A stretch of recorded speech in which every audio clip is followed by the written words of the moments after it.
दोस्तों, देश के प्रधानमंत्री आदरणीय नरेंद्र मोदी जी ने पिछले दिनों एक नया रिकॉर्ड बनाया है। निर्वाचित प्रधानमंत्री के रूप में सबसे ज्यादा दिनों तक काम करते हुए इन्होंने पूर्व प्रधानमंत्री जवाहरलाल नेहरू के रिकॉर्ड को तोड़ते हुए एक नया कीर्तिमान बनाया है। मोदी सरकार के 12 वर्षों के इन कार्यकाल में इनकी उपलब्धियों की एक लंबी फहरिस्त है। इनमें उज्ज्वला योजना, प्रधानमंत्री आवास योजना, हर घर नल योजना, हर घर शौचालय योजना आदि ऐसे विशिष्ट काम जो इन्होंने किया, उनसे इनकी लोकप्रियता में काफी वृद्धि हुई। इसके अतिरिक्त मुद्रा लोन योजना, जनधन योजना, आयुष्मान योजना, ऐसे अनेक कार्य भी इसमें शामिल हैं। इसके अलावा इन्होंने देश में आधारभूत ढांचे को सुधारने के लिए भी बहुत सारे काम किए हैं, जैसे सड़क योजना, रेलवे नेटवर्क को बढ़ाना, आईआईटी का विस्तार, इसके अलावा एम्स जैसे संस्थानों का भी विस्तार करना आदि ऐसे भी और भी योजनाएं हैं जिन पर लगातार इन्होंने काम किया है। रेलवे का विस्तारीकरण और मेट्रो सेवा का भी विस्तारीकरण जैसे काम को भी इन्होंने महत्वपूर्ण तरीके से पूरा किया है। जन कल्याण के कार्यों के अलावा इन्होंने सबसे महत्वपूर्ण कार्य जो किए उसमें जम्मू कश्मीर से धारा 370 को हटाना, मुस्लिम महिलाओं के लिए 3 तलाक के विरुद्ध कानून बनाना, पाकिस्तान में एयर स्ट्राइक और सिंदूर जैसे साहसिक कार्यों को इन्होंने सफलतापूर्वक अंजाम दिया। राम मंदिर का निर्माण और बनारस में काशी विश्वनाथ मंदिर का निर्माण भी इसी क्रम में एक महत्वपूर्ण कड़ी माना जाता है। इन कार्यों ने मोदी को एक सशक्त शासक के रूप में स्थापित किया और इनकी लोकप्रियता पूरी दुनिया में फैल गई है।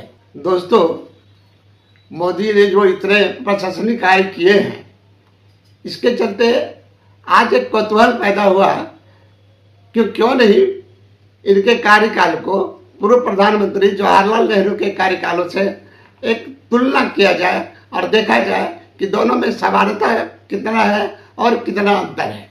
जब जवाहरलाल नेहरू प्रधानमंत्री बने थे तो देश अभी अभी स्वतंत्र हुआ था, समस्याएं मुंह खड़ी थी। देश गरीबी, अशिक्षा, विभाजन और कमजोर औद्योगिक व्यवस्था जैसे गंभीर चुनौतियों से जूझ रहा था। दूसरी ओर 2014 में जब मोदी जी प्रधानमंत्री बने तो देश एक सशक्त लोकतंत्र के रूप में स्थापित हो चुका था, लेकिन भ्रष्टाचार, धीमी आर्थिक वृद्धि, बेरोजगारी और प्रशासन विफलताएं जैसी समस्याएं इस देश में मुंह भाई खड़ी थी।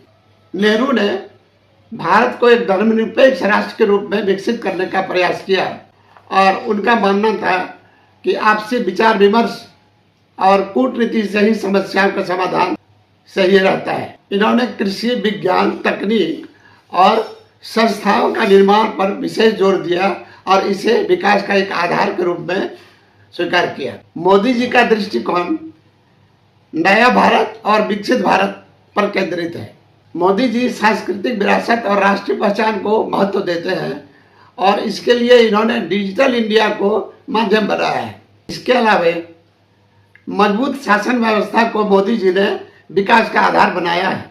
मोदी जी ने मिश्रित अर्थव्यवस्था को विकास का आधार बनाया और भारी उद्योग और सार्वजनिक उपक्रमों के निर्माण पर भी जोर दिया। मोदी जी निजी निवेश, स्टार्टअप, डिजिटल अर्थव्यवस्था और विनिर्माण क्षेत्र को बढ़ावा देते हुए विकास पर जोर दे रहे हैं।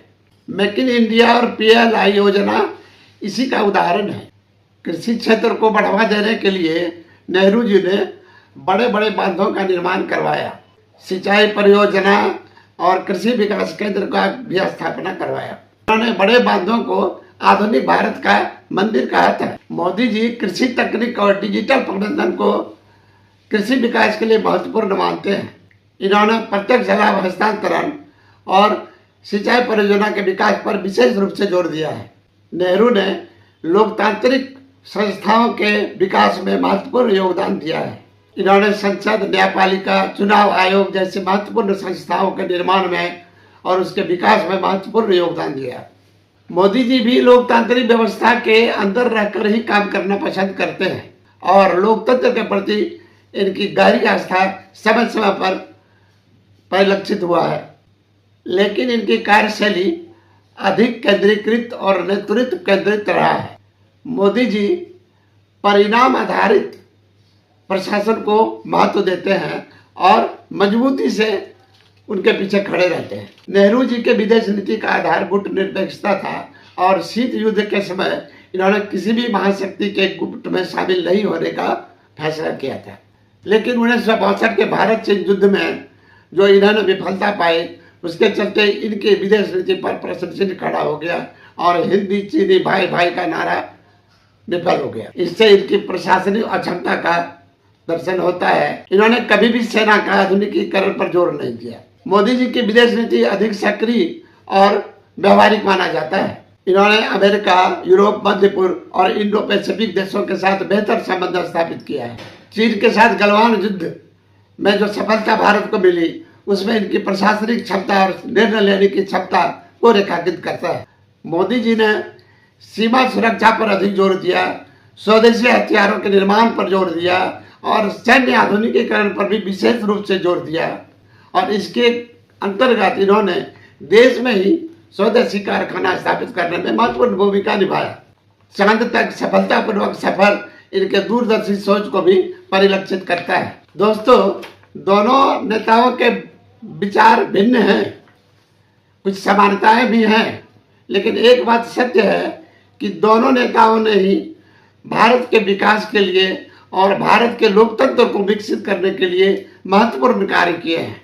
निश्चित रूप से मोदी जी के पास अभी अवसर और भी हैं, समय भी बहुत है और इन्होंने एक लक्ष्य रखा है कि भारत को विकसित देश के रूप में स्थापित करके ही रहेंगे।